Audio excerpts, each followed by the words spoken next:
Okay, let's dive right in. Today, we're talking about Ghana, and it's a big one. The nation is standing at a real crossroads with this huge, ambitious plan to completely remake its foundational document, the 1992 Constitution. And right away, this brings us to a really fascinating question, a paradox that kind of frames this whole story. For decades, Ghana has been held up as this beacon of democracy in Africa, a stable place. So the big question is, why hasn't all that political success translated into real, lasting prosperity for its people? Well, according to a new government-appointed panel, the answer, and maybe the solution, has been hiding in plain sight this whole time, right there, in the nation's core legal framework. So, this brings us to what you could call Ghana's progress paradox, this major disconnect between their political wins and their developmental struggles. And this slide just lays it out so clearly.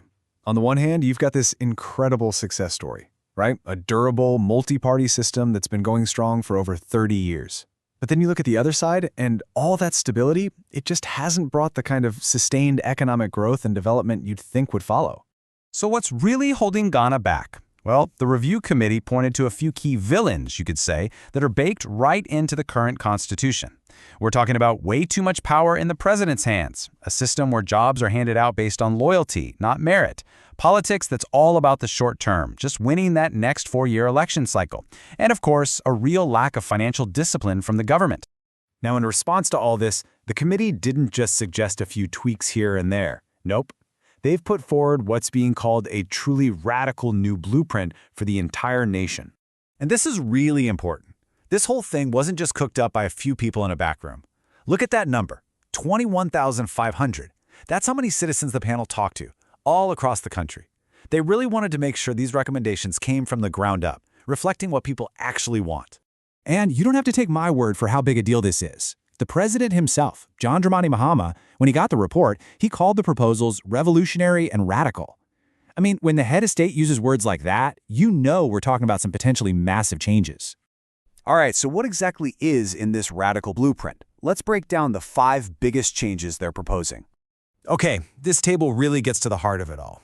It connects the problems to the fixes. So, you've got this problem of short-term politics, right? The fix? Extend the terms for the president and parliament to 5 years. The thinking here is to give them more breathing room to actually get things done. Then there's executive overreach. The solution? Stop members of parliament from also being ministers. That's a huge change, creating a real separation of powers. To tackle the centralized power, they want to let people directly elect their local leaders without political parties involved, giving communities way more say. And for the big ones, corruption and fiscal indiscipline, the plan is to create a powerful, independent anti-corruption agency, and, this is key, make a national development plan legally binding so future governments can't just toss it out. You can see how each fix is designed to hit a specific, long-standing problem head-on. But wait, there's more. The vision for change goes even deeper. They're also talking about reforming the Electoral Commission itself to build more trust in the voting process. They want an independent watchdog for campaign money. Oh, and they're proposing to abolish the death penalty entirely. Plus, they want to write new socioeconomic rights into the Constitution, things like healthcare and education, making them fundamental guarantees from the state. I mean, this is a top-to-bottom reimagining of the social contract. Okay, so the plan sounds amazing, right? But as we all know, a great blueprint is one thing. Actually building the house is something else entirely. Let's talk about the tough road ahead.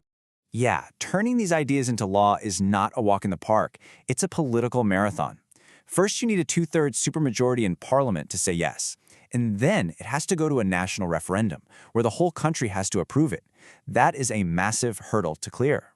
And if you look at Ghana's history, it gives you a bit of a reality check. These kinds of big, ambitious reforms, they have a tendency to get stuck, to die in the mud of partisan politics. And this isn't even the first time they've tried something like this. A similar commission was set up way back in 2010. They did the work, they wrote a big report, an implementation committee was even created in 2015. But, as you can see from the timeline, not much happened. Very little follow-through, and only a handful of the proposed changes ever became law. So, that's where we are. And it all comes down to this one huge question.